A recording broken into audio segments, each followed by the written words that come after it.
Ladies and gentlemen, welcome to this week's episode of What the Health Just Happened, where we talk about all things community, healthcare, business, and life. The goods, the bads, the ups, the downs, the lefts, the rights, and everything in between. We're lucky to bring on a variety of guests to bring their perspective on what they find to be healthy or not healthy. And again, all those topics. Today's guest, he flew in all the way from Denver, Colorado. He's not here for work. You're here for work, aren't you? I'm here for work. Well, that's fine. That's right. He came all the way from Denver just to see us here at 212 Benefits. An expert in all things employee benefits, captives, life in general, with a few decades. Is that fair? Yeah, let's use few. A few decades. Let's just end it with few. I didn't want to age him. Please don't. Working in this industry that also happens to be the president of BevCap Healthcare Captives, the leader in alternative risk solutions. I pulled that from the website. Welcome, John Kirk. We can clap if you want. It's a little weird in here. It's not the radio studio, but we still like to... Well, thank you. Thanks for this warm intro. This is awesome. Yeah, the intro, we didn't butcher it that bad. I do love butchering the intro, but I think we got... Yeah, we haven't recorded in a month. I wrote something down... You nailed the landing. It is that I have to say before we start. So, you've heard this saying, if you're the smartest person in the room, you're probably in the wrong room. Clearly. Well, you are the smartest person in this room. No. Hopefully you're in the right room, but like this man's knowledge, expertise is combined of everyone in our organization. Like, you're one of the smartest people I ever met. Thank you. I think we're going to end the show there. And wrap. Is this the comedy part? It's all comedy parts. Okay. It's all comedy parts. No, but seriously though, like we appreciate you joining us. We've met through True Agency. Yep. True Network Advisors. I call it one True Agency. I think immediately hit it off. We went to dinner one night. I like you. Whether you like us or not, we like you. We met, about 3 years ago. We had a couple really fun dinners in Nashville. Yep. With Joey. I think that he was tasting bourbon that night. Yeah, I may have had a couple bourbons that night. Yeah. So Joey Jansen and Trey are in the background here. I was not there for that dinner, but I heard Joey had like 1 or 7 too many bourbons. We were tasting. That's all we were doing. Bourbon tastings. Just a little bourbon. Let's start. You want to start fun stuff? Yeah, let's do the fun stuff. So Denver, Colorado. Yeah, home to the last 18 years, moved our kids and family out there. I'm from Iowa, the insurance capital of the world. If you did not know that. No, well, Hartford likes to say they're the insurance capital of the world, but Des Moines, Iowa is my hometown. Grew up there. Big family. As I like to say, I didn't grow up with friends. I grew up with cousins. I love that, though. Yeah. So my grandfather on my dad's side was the insurance business, life insurance business. My father was in the life insurance business. My grandfather on my mother's father was in the insurance business in Illinois. So I just couldn't escape. You had no choice. I had no choice. It was just basically I was told to do this. I feel like the majority of people in our industry stumble into it, myself included. Yep. Some days I'm like, what am I doing here? Did you grow up saying, I'm going to work insurance? Absolutely not. You are one of few people that from when you came out of the womb, like a master plan. It was designed. It was a master plan. No, it's true. I grew up in it. Both my parents owned their own businesses. My dad owned an insurance agency. So we just all worked in Des Moines, in Iowa. Yep. My mother owned a clothing store. Sunshine State, right? Oh no, that's Florida. That's where we are now. Yes, you're in the sunshine. There's no sunshine in Iowa from the months of November to May. I love Iowa, but it's. Do you know? Have you ever heard of Upper Iowa University? Yeah, that is in. I don't remember where it is. I went to a wrestling camp there. Oh yeah, and there were hills. Iowa. We had to run. I don't like hills. That's a surprising place about Iowa. It has a ton of hills. It's quite hilly. Yeah. So there's the annual bike ride across Iowa that's happening right now. If you don't know about it, it's called Ragbri. It's a Scotty P riding it. It's a long. Yeah, I think. I bet he's ridden it at least once or twice. So it's called the Register, the old paper in Des Moines, the Des Moines Register, annual Great Bike Ride across Iowa. So it's an acronym, Ragbri. And Ragbri. You start on one side of the state and you cycle through all these towns to the other side of the state, and you dip your toe in the Mississippi River on the eastern side and dip your toe in the Missouri River on the west side. How many miles? Oh gosh, I have to look it up. But it's over about 7 days, and you cycle about 90 miles a day, and you stop in all these towns. It's a huge thing, and I've always wanted to do it. I've heard of this before, but I'm not a cyclist. It's been around a long time. It's a really big thing, and it's really cool because they channel you through all these small towns in Iowa. And these are farm towns, and these are small communities. But the communities open themselves up to all the cyclists and riders, and it's a massive party. Music. No, you can sleep in their houses. It's that. Oh, that's sweet. Yeah, it's really cool. This thing's been going on for, I think, 50 plus years, and it just gets bigger and bigger every year. I think it's like 30, 40,000 riders. I ask random questions. How tall are you? 6'2". 6'2". So we got some vertically challenged people in here. That's me and Trey. It's a blessing. I think like the taller you are, the better you are at running distance and cycling.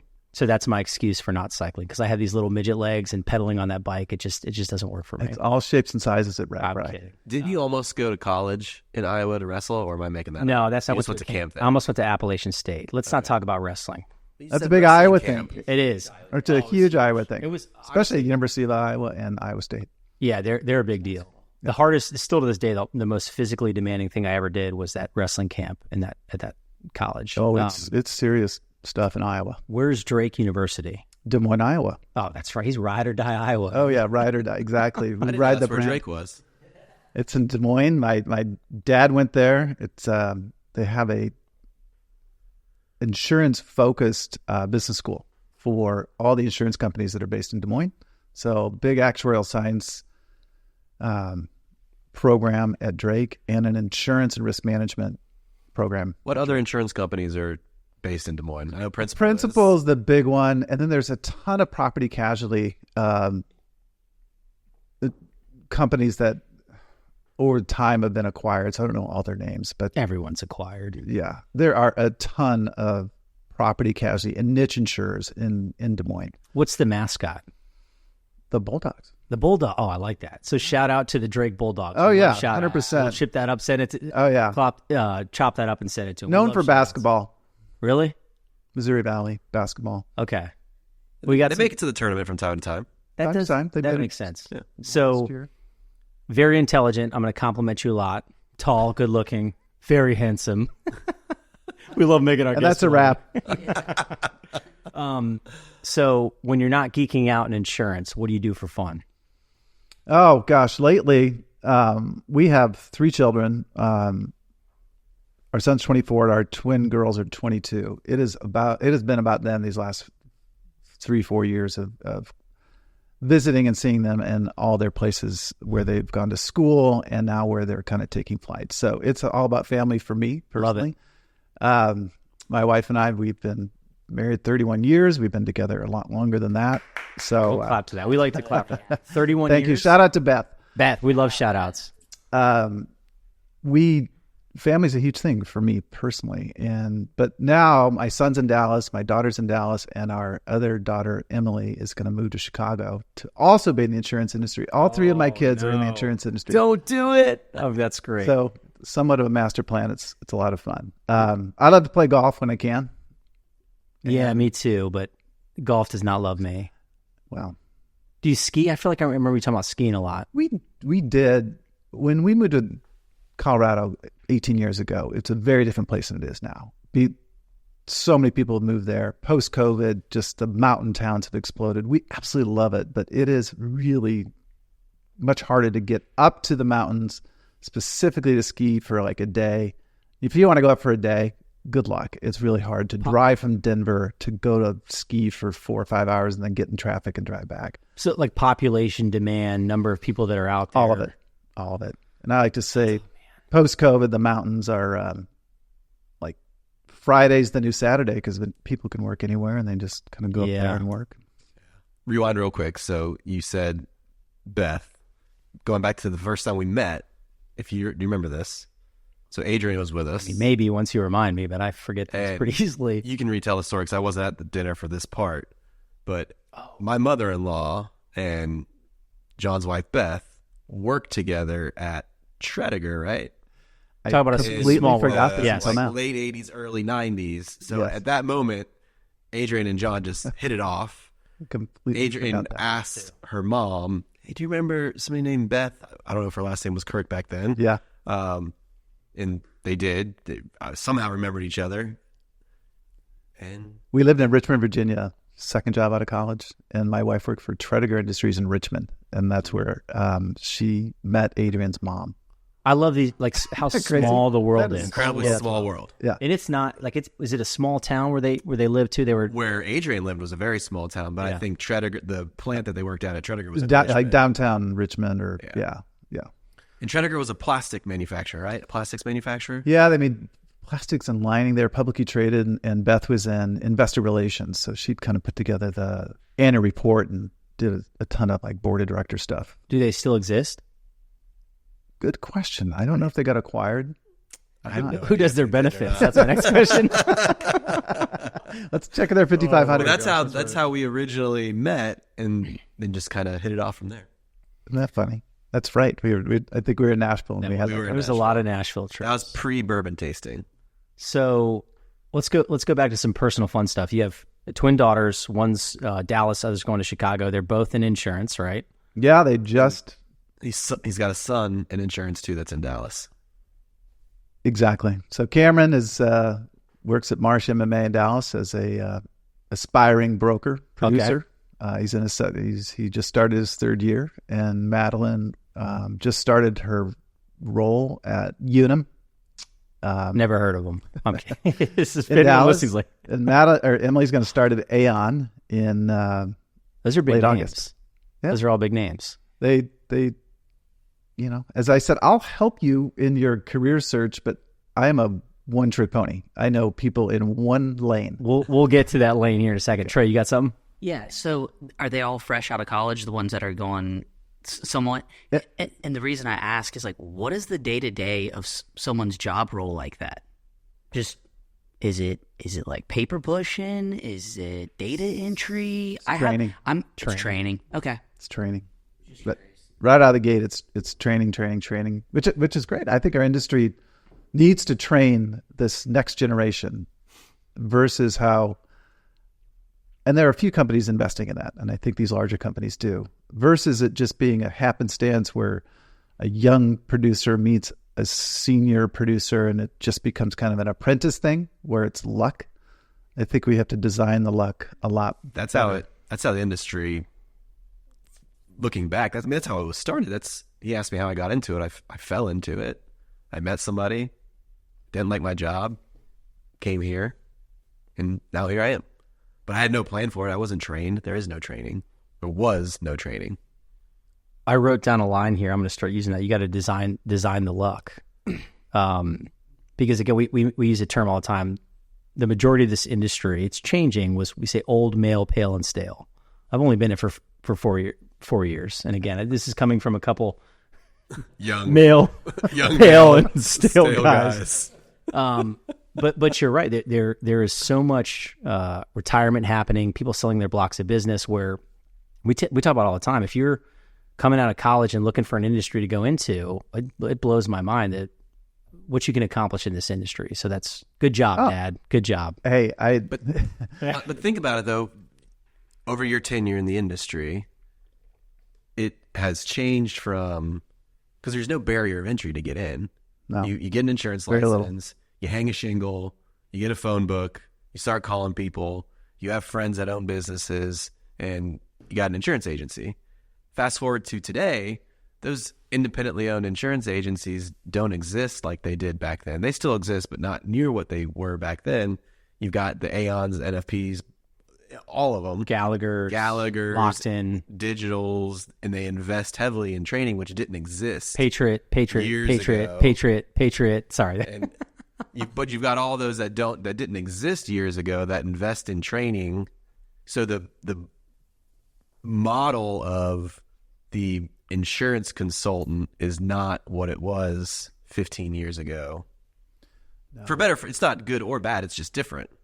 I think our industry is still woefully behind training, specifically at the agency level. And it's a massive opportunity for any agency who says that they can and want to invest in this generation. One of a senior producer I worked with at my old firm, IMA, she just said, this is an apprentice business that we're in. You just learn by doing. You learn by going to meetings. You learn by understanding renewals and understanding solving problems. That is hard to train for. And part of that it's just, there's just time in the saddle. But I think there's a massive opportunity for any organization who says, we're going to lean into sales training, executive presence training, critical thinking. It's less about kind of knowing the bag of tricks. You can learn the bag of tricks. You can learn the bag of tricks, but if you don't know how people work and how you can listen and be empathetic and help solve a problem, I mean, that's the art, right? Of being of service in this business, not only on the producer side, but also on the client. There's a do you know Randy Schwantz? Yeah. Shout out Randy. He's got a personality assessment that he uses as part of his program, and one of the traits that they test for is empathy. And the higher you score on empathy, the more that translates to a successful producer. And I don't know the science behind it necessarily, because I haven't gone down that much of a rabbit hole, but to be empathetic is important when you're communicating with people. Got to be sympathetic too, but to be empathetic, to be able to communicate is really important. Well, I mean, the business of just the healthcare side of insurance, we're dealing with not a building or a car or, a product that's gone awry. We're dealing with an individual and a human and who's going through probably something really gnarly in their lives and maybe even life-threatening. And that EQ, as you're talking about, I think is essential in our business. A couple of things. So there's a line, I don't remember where I heard it. Every person has a name. Every name has a story. Every story matters, right? So you nailed it. When you're in this industry, you're not selling widgets. You're not, dealing with computers. You're dealing with human beings who oftentimes are going through something pretty tough, right? Emotional intelligence. You talked about training, woefully behind on training, sales training, executive training, emotional intelligence. How relevant is that? How important is that? Not only to this industry, but in life in general. I think that's one of the most underrated, underappreciated things. Throw IQ out the window, even though John's got like a 3,000 IQ, but he's also very emotionally intelligent.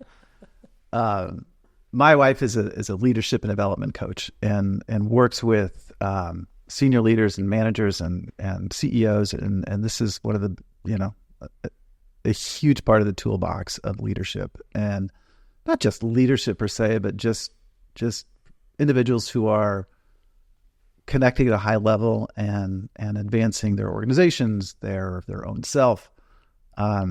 So it's fun to live with a personal coach at home. Does she coach you up all the time? I absolutely, yes, in a great way. We're always talking about our business, and this is a big piece of it. This is before I'm going to start transitioning into BevCast specifically, the captive world. We're going to really nerd out here. At least John is. I don't know anything about this stuff. Everyone talks about artificial intelligence, how it's going to impact every industry. One thing that AI will never be able to replicate or recreate? Emotional intelligence. 100%. That's shit. I mean, again, that's my opinion. Take it for what it's worth. It's going to help us do tasks better. Yep. It's certainly not going to replace what we're doing right here. Okay, so we got 5 minutes to the commercial break. You've been in this industry for just a couple of years. Couple decades. What are some things that you've seen change and evolve that's great? Thank goodness that happened. That's a tough question. I think that in the employee benefits side of the world, I think that what I like right now is that it feels like we're evolving away from just insurance. I mean, when I started, it was about insurance, right? We were finding insurance companies to solve that problem. Either you're paying too much at one insurance company, so I'm going to go find a one that you pay less. And it was about insurance. It feels today, where the advisors are leaning into what you all do and what we do, it truly is about finding solutions in health, and that insurance is a part of that instead of it being the lead. Yep. And That's a good way to say it. and that's where I'm enjoying a lot of this part of my career, is finding that the solutions in the health part versus the insurance part, and kind of breaking. I'm fist bumping that. How long have you been at BevCap? In my 4th year, but there's a long story to me and BevCap. I met the original founders. Gosh, we think it goes back to 2009. So When they started. Just a couple decades ago. yeah. So when they started, I got introduced to them and was on a really great team that helped them start and grow. We're going to dive deep into BevCap the second half. Okay, counter question. Similar. What's one thing, a couple things like, man, if this could change sooner than later in this industry, everybody would win? Ooh.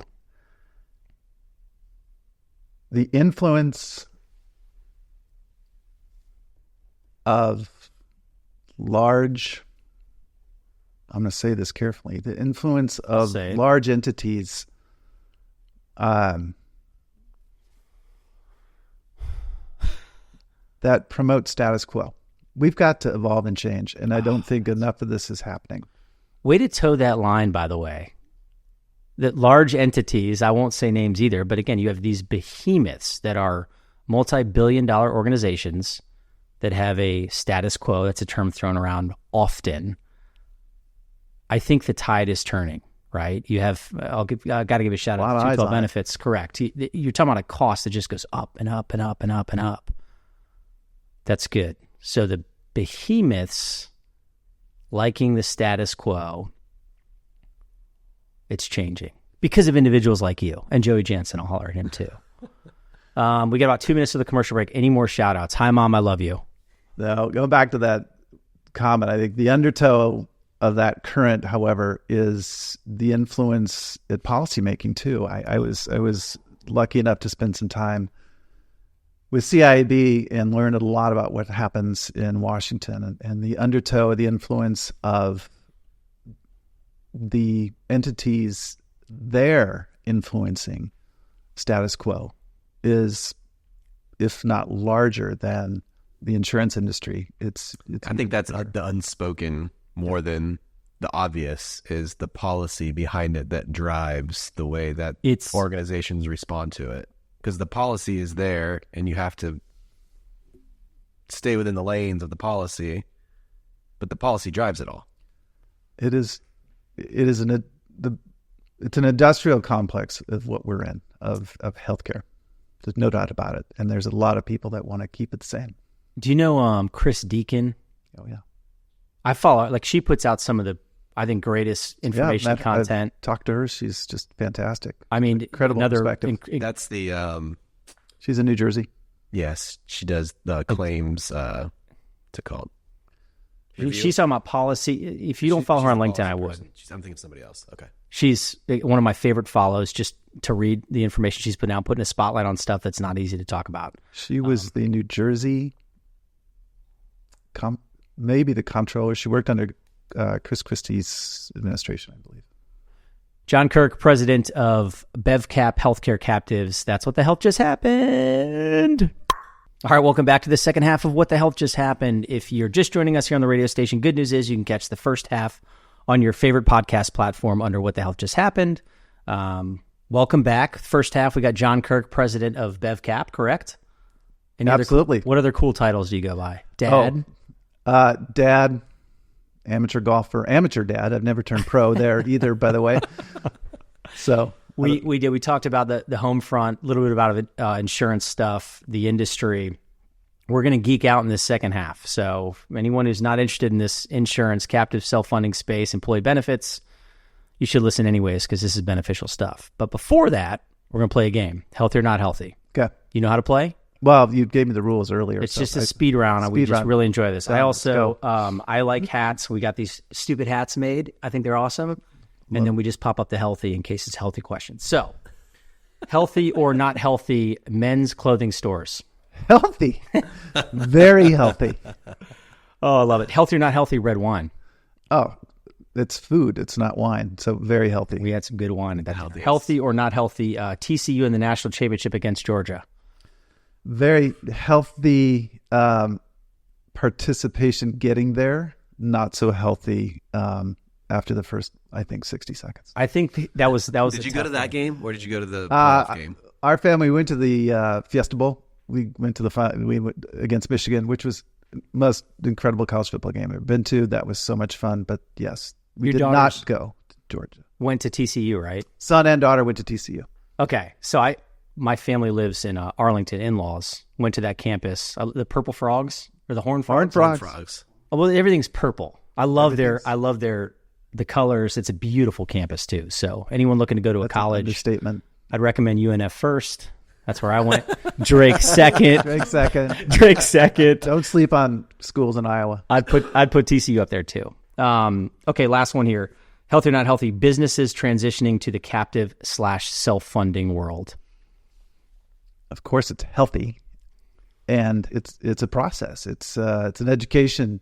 It's an education curve. To be honest, that's the business. I like to tell all of our team is that we're in the education business of helping businesses understand that you can take a different form of control of your healthcare spend of employees. I mean, my gosh, I saw the Milliman Medical Index. Yes, I geek out on things like that. Came out, and I think what term did you just say? It's called the Milliman Medical Index, the MMI. Trey, you know what that is? Absolutely not. Explain. Did it finish your thought first? So every year, specifically, the largest healthcare actuary, Milliman, shout out to them, really good people over there, publish an index about the cost of a family of four for healthcare in the United States. And I think it breached $33,000 this year.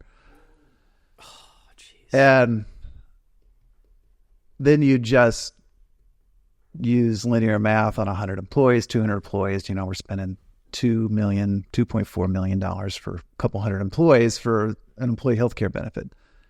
And goodbye, EBITDA. Yeah. Dave Chase, who your book is sitting right here, has a great article that I always show the title in a lot of presentation. It says, it was in CFO magazine. It says, you run a healthcare business, whether you like it or not, inside your company. Because if outside of salaries, perhaps even whatever you're else paying, it's usually benefits is going to be your second or third largest expense. And usually we're seeing right now between $10,000 and $12,000 per employee per year on a cost basis. Can be lower in some states, can be a lot higher in some states. But, captives are a form of self-funding, a portion of your stop loss insurance. But I think it's a word that narrowly defines a function of self-funding. In our view, a captive is a program that allows a self-funded plan to take advantage of a lot of things in the market that just aren't readily available by a large insurance company. Let me, right off the bat, I jot notes down, and I know it's a good conversation for me personally. Like, if one person hears this and learns something, I'm happy, but I've got a ton of notes. Yes, a lot of quotes here. So right now, the average cost per family in the U.S. is $33,000 per year. Family of four. Okay. Family of four. Do you know what the median household income is in the United States? Last I looked, Is it 60? it's between 66 and 72K a year. Say 68,000. An average family household. That is 50%. 50% of what you're making annually. Like, that's, I just don't, how can you sustain that and not have legitimate issues? Well, we are having legitimate issues. There are just, you can read, there's an interesting Gallup poll that came out, and I can't remember the other co-sponsor of that poll, that came out about the affordability and of health services in the U.S. Even with insurance, people are foregoing their health services because they just The services themselves are so services expensive. themselves. The deductibles, they're intimidated by it. It's really bad. Boy. Let's lift up here. I want to go to the 3 points you mentioned. We did put out, it's funny, you noticed that too, the Dave Chase book here. Are you certified the Health Rosetta program? I thought I saw that on LinkedIn, or is that kind of years ago? Yeah. I did it years ago with Dave, and kind of sunsetted as I really in this role of helping advisors like you versus being the advisor. So Yeah. sunset it, and I have deep respect for the Health Rosetta community. They do great work. Great. We give this book out all the time. You should. This one, Marty McCary's book, obviously, rest in peace, Marshall Allen. Those are the 3 books that we constantly give to people that are interested in, like, read this and your perspective. There's one more I'd add to that. Which one? An American Sickness by Elizabeth Rosenthal. Oh, I had that on audiobook. Ooh, it's heavy. That but- one's heavy. Yeah, That's I don't think I've read that one. it's It's called American Sickness. Yeah. I'll send you a link to the audiobook. got It's a bunch of- intense. Bunch of links to It's about hospital bills, and it's just Back to BevCaps. Go I was ahead. going to ask a question. You said something about captives serves as a program for you to participate in programs that you can't otherwise participate in. Pharmacy being one of them. Just pharmacy savings and be able to purchase medications differently. Have you seen the recent announcement from Optum related to Humira in 2025?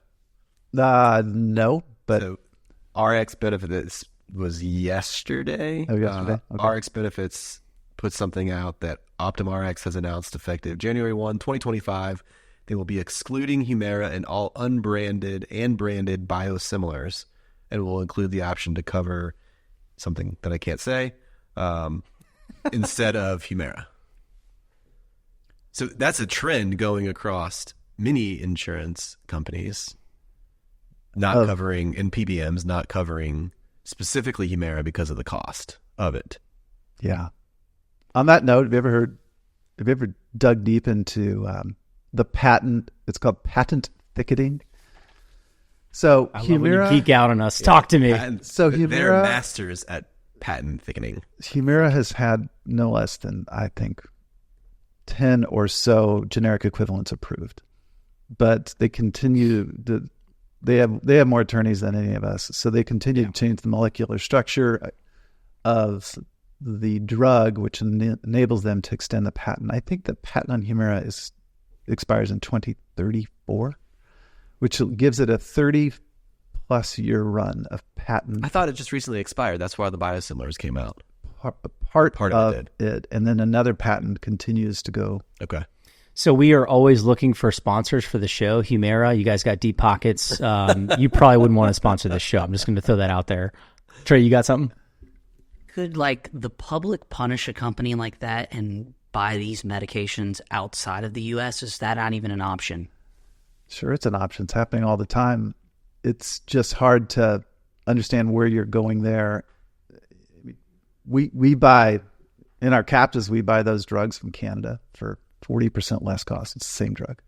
Let's pivot back to that real quick, actually. So how do you define a captive in like 60 seconds? Go. It could be longer than that. And then the three things you'd mentioned in the commercial break, we'll call it. Sure. I'll define a captive. So a captive is a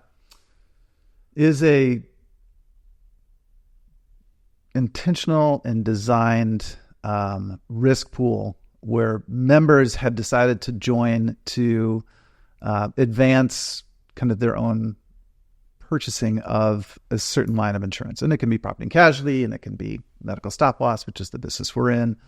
It can be auto liability, it can be your general liability.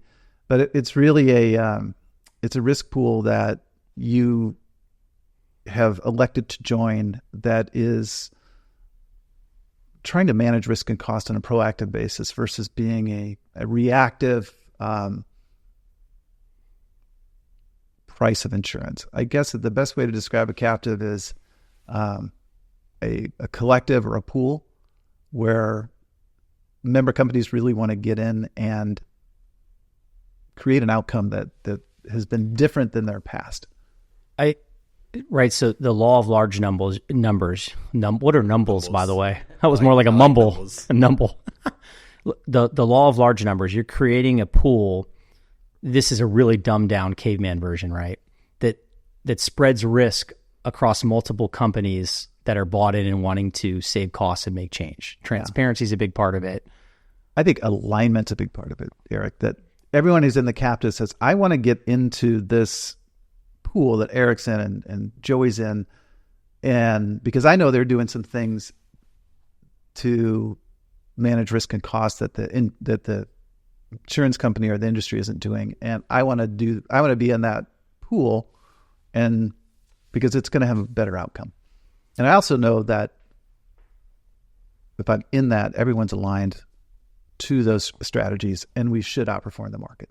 You're all on the same team. All on the same team. Yeah. And it's usually a winning team. So not the Jacksonville Jaguars. Oh, I'm kidding. I love you guys. I'm a big Jags fan. I had to say something. I'm a lifelong Chicago Bear fan. So we've had That's unfortunate. Well, we don't want. I was gonna say we don't want to go down that rabbit hole. we're very optimistic. I would be excited now. this How do you year. feel that you're going to have a third quarterback to deal with named Jordan Love after dealing with Aaron Rodgers and Brett Favre So I think for your entire life? my entire life, I think that truly the Bears have had, in my adult life, I'm not joking, 40 quarterbacks, and the Packers have had 3. And they're all studs. And they're all complete I gotta studs. I gotta rein us in because if we go down this conversation, we won't talk about captains. And that's a captive. Let's go back to yeah. the NFL. So You mentioned three key points, right? This is some heavy stuff here that I think is really relevant. well, in the market that we're in, captives have typically and they've been around 60 plus years, right? For property and casualty. They're very mainstream in property casualty. And I would say the last 15, 20 years has been in the healthcare medical stop loss side. But what's always interesting to me is that we're constantly being called an alternative market, an alternative to the broad standard market. But yet in every captive that I know of, and shout out to all my peers out there, because I love the industry that we're in, it's creating a lot of awareness, but we're considered an alternative.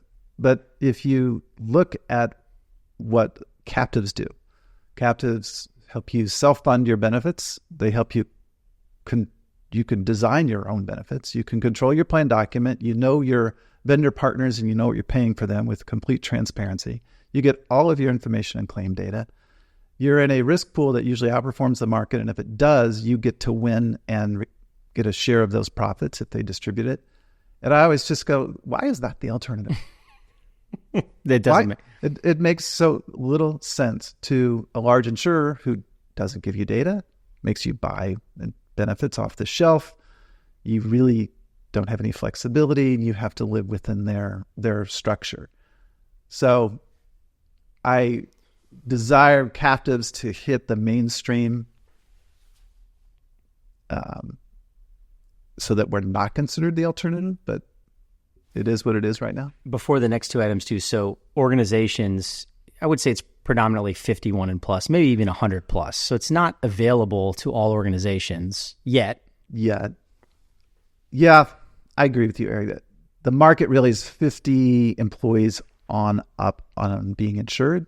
We sometimes find some captives that have 25 employees, depending on kind of how you can self-insure down to that level.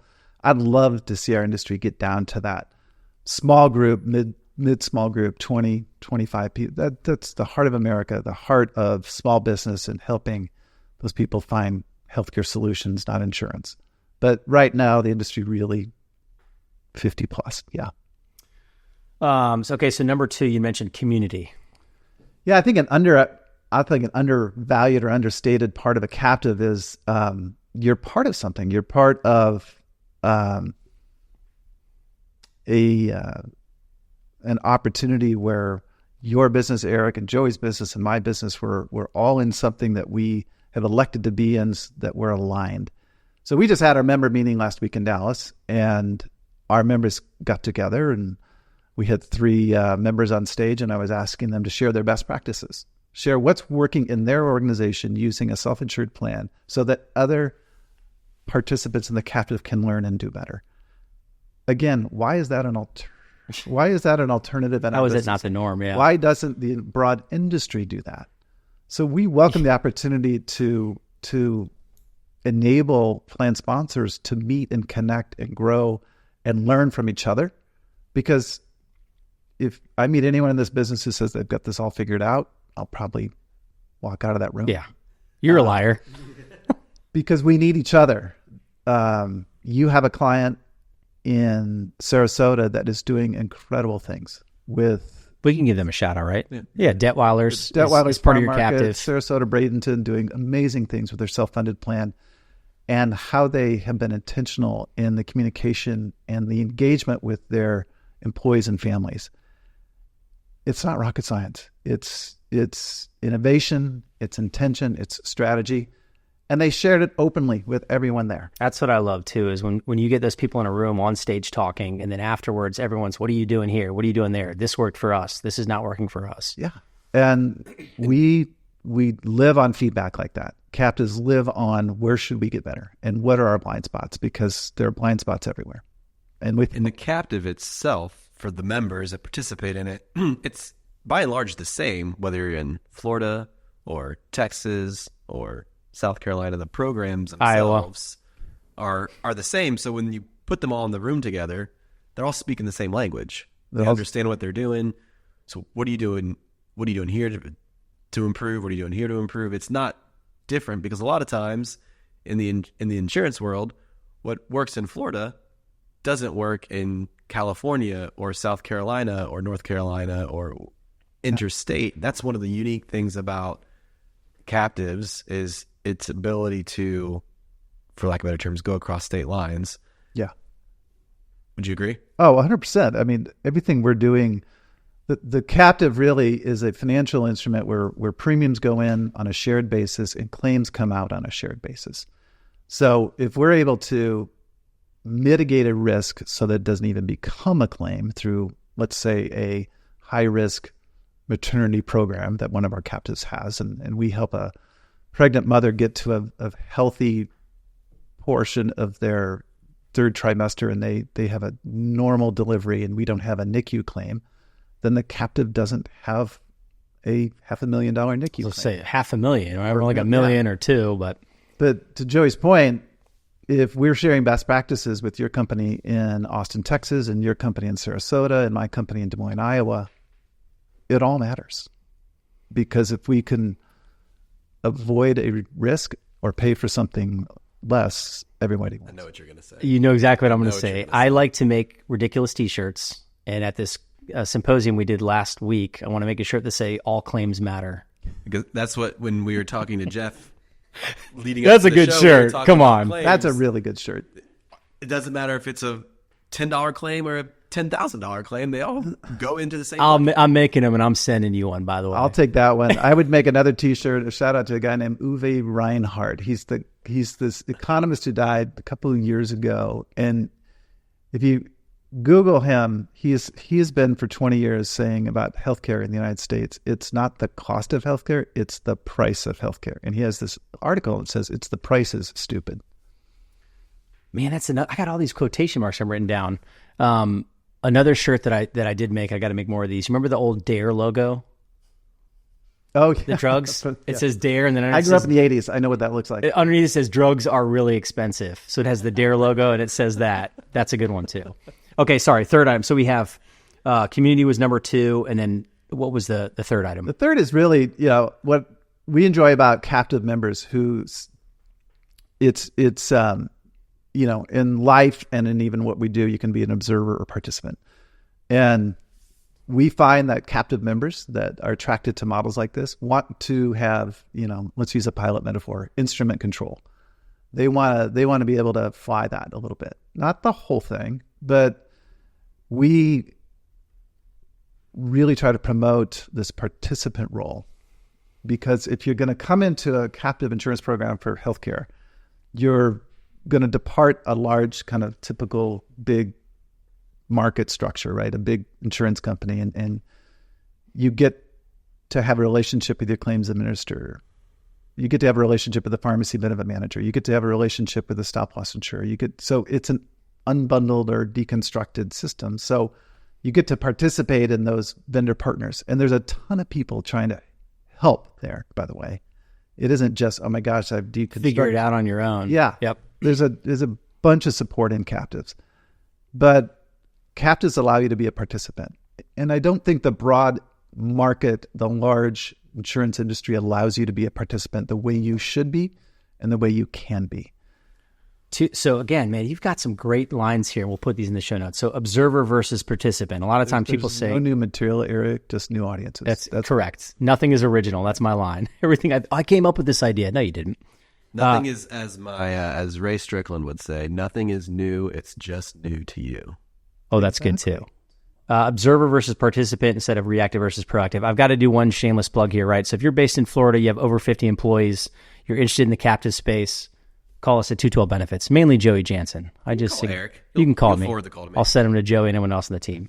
We got a couple minutes here left. We're talking about hours of conversations. You could talk about this forever. We're trying to cram it into about 24 minutes. Yes. Any big things like I've got to mention this. This is something that should really be brought up. If you're a business owner or in leadership at a business and you're struggling with, like, my gosh, what do we do about employee health care? It's $33,000 for a family of four. Read the Price Waterhouse annual healthcare study that just came out last week. The compound annual growth rate in 2025 will be 8% on the low end, its highest rate in 13 years. Nothing is changing in this industry unless you change it. The end consumer, right? The employees, the business leaders. The business leaders, we have to change it. The industry is not changing to help you. It is not. You have to change. It is with BevCap. And John Kirk. We can help you, but it also, you've got to think differently about solving this problem. And it's not easy, but there are solutions and there are ways to do it. There are ways to save millions on prescription drugs in the United States and outside the United States. There's ways to save millions on a surgery in the United States versus having to go to outside the United States. We can do this. We just have to think differently. And I'm very bullish about it. I love metaphors. It's like you can't turn a cruise ship around on a dime, right? You got to take this big turn. I truly believe that more and more organizations, individuals are just looking at this. How can this sustain? And that cruise ship's kind of slowly turning around, and it's not going to be at a dime. But I believe in the power of ingenuity and innovation, but we just have to think differently about solving the problem. It's happening more today than it ever has before. These conversations help. Conversations like this, just in general, across Absolutely. the industry. You have options out there. And getting out of the cycle of a 9 months kind of stoplight to stoplight, as I always like to say, is hard. I understand. People have been making decisions like this for years. They've been trusted large entities for years. But there are organizations that we've seen in captives. We've been in this business since 2008 on the property casualty side, 2012 on the benefit side. Amazing strides have been made in the last 12, 13, 14, 15 years, and they will continue to be made in this, I hate to say it, alternative market. It shouldn't be. One more time here. John Kirk, president of BevCap Healthcare Captives. I just call you BevCap, by the way. Sure. But BevCap Healthcare Captives. Look, again, if you happen to hear the last couple minutes here and you have questions, like, we'll put you in touch with them. We'll do our best to answer your questions too. But it's happening thanks to efforts, your efforts, the people you work with efforts. We'll get there.